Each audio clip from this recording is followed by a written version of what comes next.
ఉంటుంది ఇంకా.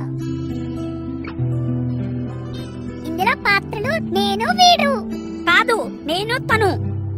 సరే మేమిద్దరం. హాయ్ అసూయ, నిన్నే. పోరా, నీ జట్టు ఉండను. అదేంటి ఐశ్వర్య, నిన్ను అసూయ అని పిలిచాననా? నీ తల, నువ్వు మొహం చూడు, రౌడీలా ఉన్నావు. స్నానం చేయలేదు కదా, అందుకే తల దువ్వలే. ఓర్ని, స్నానం కూడా చేయలేదా? అందుకే కంపు కొడుతున్నావు. స్నానం చేద్దామని అనుకున్నాను. ఒరే, స్నానం చేసి వెళ్ళరా వెదవా అని మా అమ్మ తిట్టింది. కోపం వచ్చి స్నానం చేయలే. అమ్మ చెప్పినట్టు చెయ్యొచ్చు కదా. ఏదో బద్ధకం లేదు. నిన్న సాయంత్రం బాగా ఆడాను.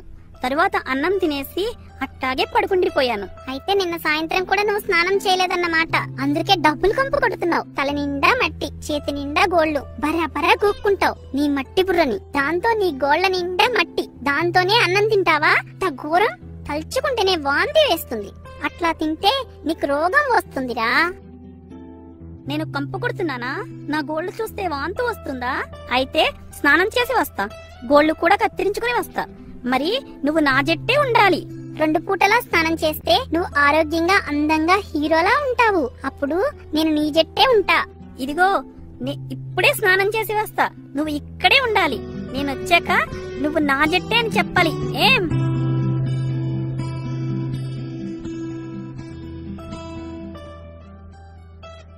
నీ జట్టు ఉండను, పోరా. 2 పూటలా స్నానం చేయమంటే చేస్తున్నాగా. మళ్ళీ ఏమైంది నీకు? నువ్వు బయట ఈగలు దోమలు వాలిన పదార్థాలు తింటున్నావు. తింటే ఏమవుతుంది? అలా ఈగలు దోమలు వాలిన పదార్థాలను కలుషిత ఆహారం అంటారు. అది తింటే రోగాల పాలవుతావు. మట్టిగోళ్లతో అన్నం తిన్నా అంతే. పెద్ద పెద్ద విష జ్వరాలు వచ్చి 10 రోజులు పడకేస్తావు. ఒళ్ళంతా కాలిపోతూ ఉంటుంది. ఆడుకోలేవు, చదువుకోలేవు. డాక్టర్ నీ ఒళ్ళంతా సూదులతో పొడుస్తారు. అమ్మోయ్ నాయనోయ్ అని అరుస్తావు. రోజు బోళ్ళన్ని చేదు మాత్రం నీ చేత మింగిస్తారు. నువ్వు నీరసంగా మూలుగుతావు. మీ అమ్మా నాన్న, ఇంట్లో వాళ్ళు అందరూ నిన్ను చూసి కళ్ళనీళ్లు పెట్టుకుంటారు.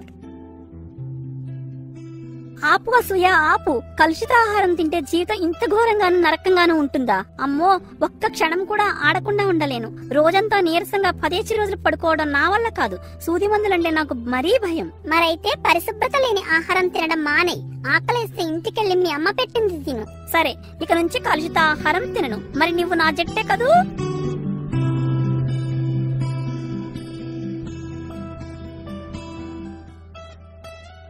మళ్ళీ నీ జట్టు ఉండటం లేదు, పోరా. నువ్వు చెప్పినట్టు 2 పూటలా స్నానం చేస్తున్నా, కలుషితాహారం తినటం మానేసా. ఇంకా ఏమిటి? నిన్నంతా నీకు విరోచనాలు, కడుపు నొప్పినట్ట కదా. అవును, మా అమ్మ డాక్టర్ దగ్గరికి తీసుకువెళ్ళింది.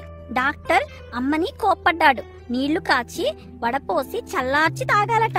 అప్పుడు ఇలా అవదన్నాడు. మాత్రలిచ్చాడు, తగ్గిపోతుంది. చూసావా, నేను చెప్తే చాలా తేలిగ్గా తీసుకుంటావు. ఒంటిని శుభ్రంగా ఉంచుకోవాలి, పరిశుభ్రమైన ఆహారం తినాలి, అలాగే పరిశుభ్రమైన నీటినే తాగాలి. అప్పుడు ఏ రోగాలు రావు. ఇంకో విషయం చెప్పు, దొడ్లోకి వెళ్తావు కదా, బయటకు వచ్చాక చేతులు కడుక్కుంటావా? దొడ్లోనే కడుక్కుంటావా? దొడ్లోనే కడుక్కుంటాంగా. అలా కాదు, బయటకు వచ్చాక కూడా సబ్బుతో చేతులు కడుక్కోవాలి, కాళ్ళు కడుక్కోవాలి, నీళ్లతో నోరు పుక్కిలించాలి. అసలు స్నానం చేస్తే మరీ మంచిది. అబ్బా, ఇవన్నీ చేయాలంటే చాలా బద్ధకంగా ఉంటుంది అసూయ. దొడ్డి అంటే అశుద్ధం, అంటే పరిశుభ్రత లేని ప్రదేశం.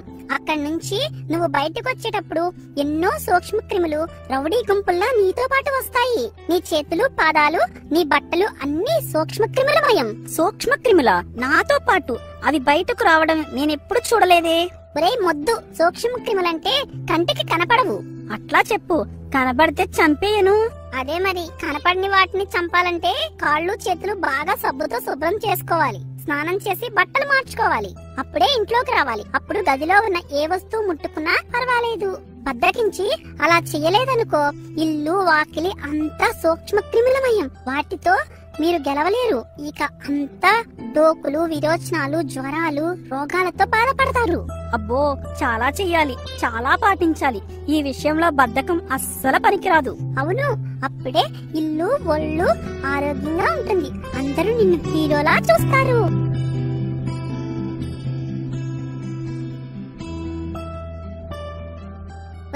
ఇప్పటి వరకు నేను చెప్పిన పాఠాలు గబగబా చెప్పరా? స్నానంతో శరీరం శుభ్రంగా ఉంచుకోవాలి, కలుషిత ఆహారం నీరు తీసుకోకుండా జాగ్రత్త పడాలి. దొడ్లోకి వెళ్లి వచ్చాక శరీర శుభ్రత పాటించాలి. ఒరే, నీ ఒళ్ళు ఇల్లు శుభ్రంగా ఉంచుకుంటే సరిపోతుందా? పరిసరాలు కూడా శుభ్రంగా ఉంచాలి. పరిసరాల నేనేం పాడు చేయడం లేదే. నువ్వు కాదు, మీ పని మనిషి. ఆమె పొద్దుటే మీ ఇంట్లో మిగిలిన ఆహార పదార్థాలు, కూరగాయ తొక్కలు, ఇతర చెత్తనంతా తీసుకువచ్చి బయట రోడ్డు మీదకు విసిరేస్తుంది. దీనికి తోడు కుక్కలు అవి వచ్చి వాటిని చల్లాచెదరు చేస్తున్నాయి. పని మనుషులే కాదు, ఇతరులు కూడా ఇట్లా చేస్తున్నారు అజ్ఞానంతో. రోడ్లు శుభ్రం చేసే వాళ్ళు వచ్చి ఆ చెత్తనంతా ఎత్తుతారు కదా. నీ మొహం, వాళ్ళు రాకముందే ఈగలు, దోమలు, బోళ్ళని సూక్ష్మక్రిములు అక్కడ చేరతాయి. అవన్నీ మీ ఇంట్లో దూరి మీ అమ్మ వండిన వాటి మీద వాలి కలుషితం చేస్తాయి. దోమలైతే హుషారుగా మీ అందరినీ కుట్టు పెడతాయి. అక్కడి నుంచి అవన్నీ పక్క ఇంట్లో కూడా దూరుతాయి. వాళ్ళంతా పని మనిషికి బదులు మీ అమ్మని తిడతారు. అట్లా చెత్త పోగు మీద వాలిన ఈగలు, దోమలు ఇంట్లో ఆహార పదార్థాల్ని కలుషితం చేస్తాయి. అవి తింటే సకల రోగాలు వస్తాయి. దోమలు కుడితే రకరకాల జ్వరాలు వస్తాయి. ఇక అందరూ మంచాల మీదే మూలుగుతూ పడుకుంటారు. ఊరు నుండి మీ చుట్టాలు వస్తారు. మీకు సేవ చేస్తూ వాళ్ళు పడిపోతారు. అయ్య బాబోయ్, ఇంత నరకం ఉందా? మరి దీనికి తప్పించడం ఎలా? మీ అమ్మకి చెప్పు, ఇంట్లో తయారయ్యే చెత్తను ఓ ప్లాస్టిక్ డబ్బాలో వేసి మూత పెట్టాలి. మరునాడు ఉదయం రోడ్డు శుభ్రం చేసే వాళ్ళు చెత్త బండితో వస్తారు. ఈ చెత్తను ఆ బండిలో వేసి మళ్ళీ ఆ ప్లాస్టిక్ డబ్బాను శుభ్రం చేసి ఇంట్లో పెట్టుకోవాలి. అయితే ఇలా చెయ్యమని మా అమ్మకి అరిచి గోపెట్టి చెప్తా, సరేనా? నువ్వు చాలా మంచివాడివిరా. నేనెప్పుడు నీ చెట్టే ఉంటా. అవును అసూయ, రోజు నాకిలా పాఠాలు చెప్తున్నావు కదా. ఇవన్నీ నీకెవరు చెప్పారు? మా అమ్మ, నాన్న. వాళ్ళు పెద్దవాళ్ళందరికీ చెప్తారు. నేనేమో చిన్న వాళ్ళందరికీ చెప్తాను. ఇంకా పాఠాలున్నాయా, అయిపోయినాయా? మంచి పాఠాలు ఎప్పుడూ కొత్తవి వస్తూనే ఉంటాయి. మనం వాటిని ఎప్పుడూ నేర్చుకుంటూనే ఉండాలి. ఇదిగో మా పెరట్లో కాసిన జామకాయ తిను, బాగా శుభ్రంగా ఉంది. అయ్యో, అబ్బో, మురుగు వాసన. చూసావా, నువ్వు పరిశుభ్రత పాటిస్తున్నావు కాబట్టి నీకు మురుగు వాసన తెలుస్తుంది. మురుగు వాసన వచ్చిందంటే అక్కడ రోగాలు తెచ్చిపెట్టే సూక్ష్మక్రిములు ఉన్నట్టే లెక్క. పెద్దవాళ్లకు చెప్పి మురుగు కాలువలు కూడా ఎప్పటికప్పుడు శుభ్రం చేయించాలి. మురికి గుంతలు పూడ్పించాలి. అప్పటికి ఈగలకి, దోమలకి చోటుండదు. సూక్ష్మక్రిములకు కూడా అసూయ. అమ్మో, నీకు అన్ని పాఠాలు వచ్చేసాయి. ఇకనేం నీవు నీ జట్టు వాళ్ళందరికీ ఈ పాఠాలు చెప్పు. పాఠాలు చెప్తా. వినకపోతే నీ జట్టు ఉండని పోరా అని నువ్వు బెదిరించినట్టే బెదిరిస్తా. వినలేదనుకో, ఓ పక్కన మన ఆరోగ్యంతో కళకళలాడుతూ ఉంటాం. వాళ్ళేమో ముక్కులు చీదుతూ మూలుగుతూ పడుకుంటారు. ఆ తర్వాత మనల్ని చూసి వాళ్లే మన దారికొస్తారు. ఇంకో విషయం, ఇంట్లో పనికిరాని వస్తువులు ఎన్నో ఉంటాయి కదా, వాటిని పనికొచ్చేట్టు మార్చుకోవడమో లేక పాత సామాను వాడికి ఎంతకో అంత అమ్మేయడమో చెయ్యాలి. మొన్న మా నాన్న అలానే చేశాడు. ఇప్పుడు ఇల్లు ఇరుకుగా లేకుండా విశాలంగా పరిశుభ్రంగా ఉంది. పురుగు, పుట్ర, దోమలు దాక్కోవడానికి, గుడ్లు పెట్టడానికి చోటు లేకుండా పోయింది. దుమ్ము, ధూళి లేవు.